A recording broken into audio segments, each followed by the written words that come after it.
In Jesus' mighty name. The second posture is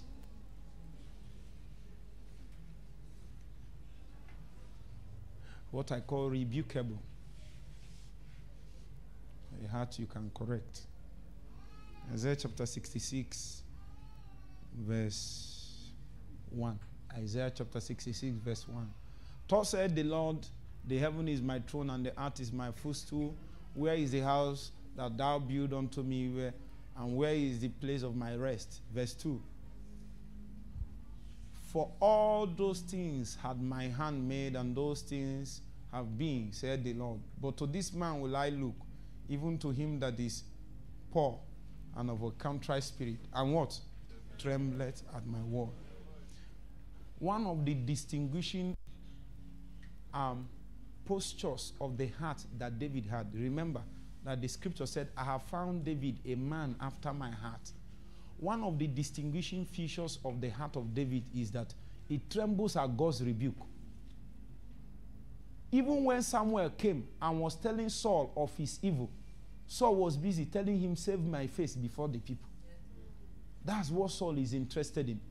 He's interested in his reputation. He's interested in defending what people think about him. But for David, he doesn't care. All he wants is for him to be correct with God. As long as he's correct with God, whatever he loses, he doesn't care. Are you getting the point? In fact, it came to some time, God came and told him, not as if he has not done anything bad. God come and tell you, you did this, so I'm going to do this. He said, this is the judgment. Either an angel, a sword, or this way. He said, it's better I fall into your hand. In fact, a time came, he came and Prophet Nathan came and told him that, look at a man that has many sheep and all that. And then he went to the one that his neighbor had, only one, and took it and slaughtered. And David said, any man that did this is supposed to die. And then the prophet turned to him and said, you are the one. And I thought David will say, I will die. David suddenly turned and fell on the ground and said, forgive me, Lord.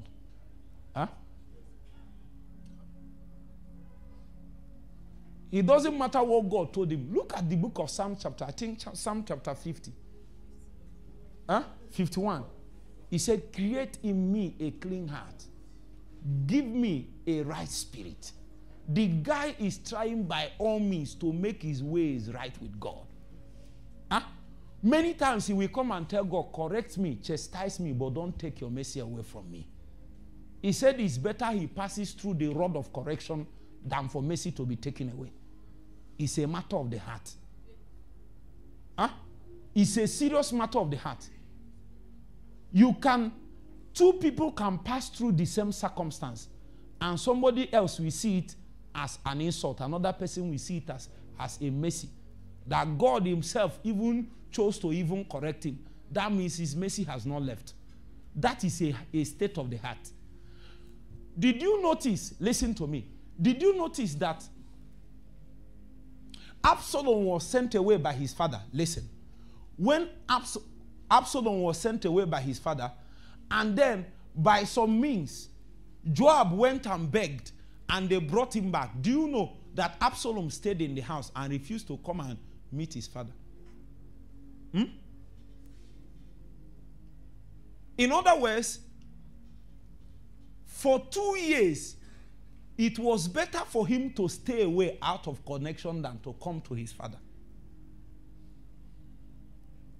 Are you getting the point now? The suffering of 2 years did not save him. It did not change his heart. As I was teaching you people in the morning, somebody can suffer and not change. Somebody can suffer and become more wicked.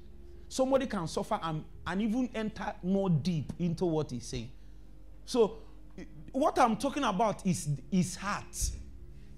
We can pass through the same circumstances. God can release dealings for us. Instead of your dealing to make you, your dealing made you more wicked. Your dealing made you more entrenched in the things that you are doing. The more you are suffering, the more you are devising ways. But for David, once God raises his hand, before God will even flog, he is already on the ground.